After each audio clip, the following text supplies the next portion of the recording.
Olá, voltamos.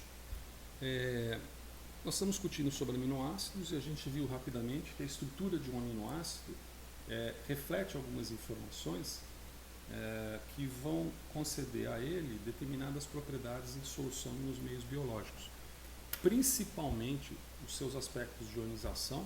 Por exemplo, você pode pegar um aminoácido que em determinado pH ele não é tão solúvel quanto um outro pH.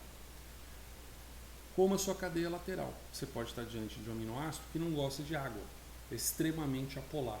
Você não vai conseguir dissolver esse aminoácido, e se você não vai conseguir dissolver esse aminoácido com uma colher, um copo, que dirá seu organismo também. Razão pelas quais algumas deficiências estão ligadas diretamente à baixa solubilidade de alguns aminoácidos que têm a cadeia lateral muito hidrofóbica. Tá bem? Com isso, se a gente passar rapidamente aqui para cá não, né? Se a gente passar rapidamente, se deixar eu passar, né?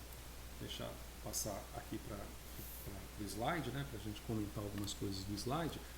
Algumas coisas aqui a gente já postulou, né? A estrutura básica de um aminoácido, a capacidade dele possuir essa isomeria óptica, que foi colocada inclusive no início, uma das propriedades das biomoléculas, né?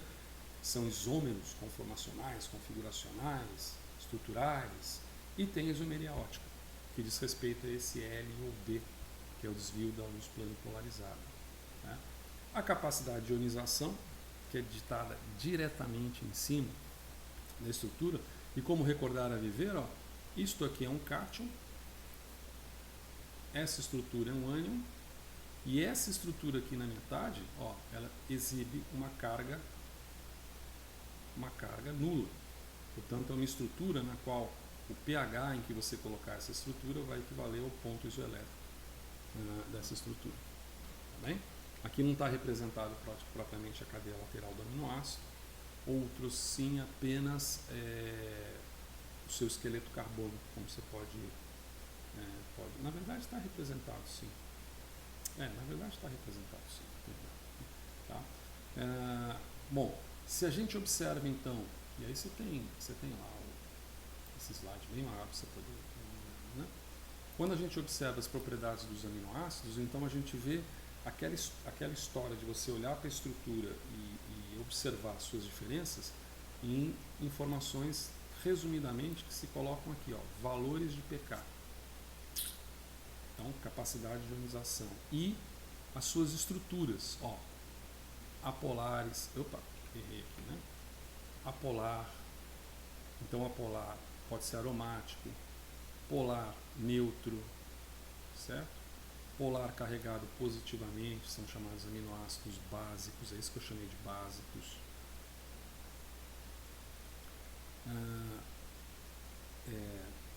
Aminoácidos carregados negativamente, é isso que eu chamei de ácidos. Também. E veja que aqui contempla todos, com os nomes os mais estranhos, com as suas origens, etc. Aí você pode procurar um material de referência, né, para isso que nós disponibilizamos, mas são vários os aminoácidos aqui. Quando a gente observa os valores de pK, a gente observa o seguinte: existe um pK do carboxilato, existe um pK do grupo amino e existe um pK do grupo R da cadeia lateral. E quando a gente olha o pK do carboxilato e olha o pK do grupo amino, a gente observa que eles têm muito pouca variação, viu? Ó, muito pouca variação. Tá? A exceção de muito aqui, como por exemplo a prolina, tá? Os demais se situam em mais ou menos 2,1, 2,0, os autores colocam isso, e situam isso aqui mais ou menos em 9,4, 9,5, os autores também, alguns colocam isso.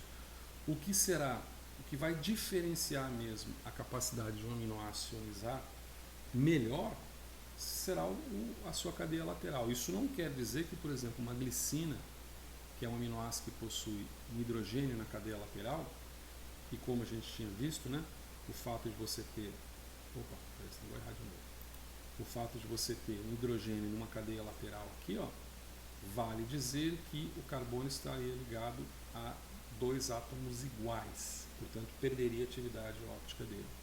Mas uma coisa importante que eu esqueci de falar, que esse carbono aqui, ó, vou colocar numa outra cor, você não vai bater em mim não, né? Esse carbono aqui com atividade óptica, Ele é chamado de carbono quiral, se tiver atividade óptica. Carbono quiral ou assimétrico.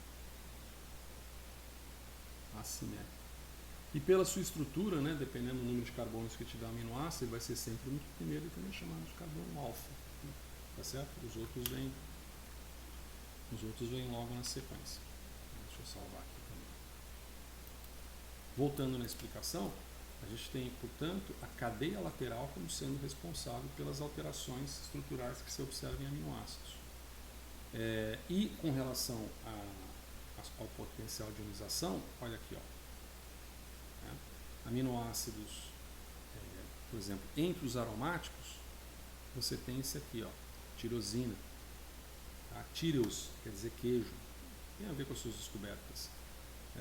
Aqui, ó, entre os não carregados polares, você tem cisteína, o principal aminoácido que tem no seu grupo de cadeia lateral, uma função tiol extremamente reativa. Onde tem qualquer substância que tiver cisteína, e aí talvez você lembre de alguma coisa chamada N-acetilcisteína como expectorante ou alguma coisa assim. Tudo que tiver cisteína vai ter esse tiol muito reativo. A albumina, que é a proteína que a gente tem no sangue, ela possui, acho que são 35 cisteínas. Uma delas está nesse formato aqui bastante reativo, que é o formato tiol. Bem? E vejam outros valores de pK aqui, ó. Veja que os chamados aminoácidos ácidos, eles têm pKs baixos, ao passo que os aminoácidos básicos possuem valores de pK alto, à exceção desse aqui, histidina, que é próximo do valor do nosso pH fisiológico, mais ou menos próximo, né? E, portanto, faz a histidina cumprir um papel interessante, que é um papel de tampão. Aonde proteínas estiverem histidina, como é o caso da hemoglobina, que é recheado disso, e mioglobina também, mioglobina, oxigênio para os músculos, hemoglobina, oxigênio para os tecidos, faz cumprir a essas proteínas esse papel, que é um papel tamponante também, como estava no outro slide, tá? Aqui a gente mostra as estruturas,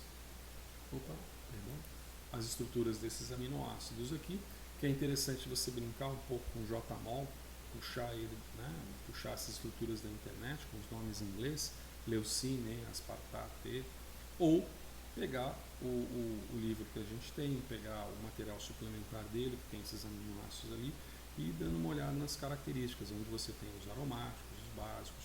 Mas também na videoconferência a gente volta a comentar algo a respeito, tá? Isso aqui é importante. Claro que vai ser importante para uma próxima apresentação.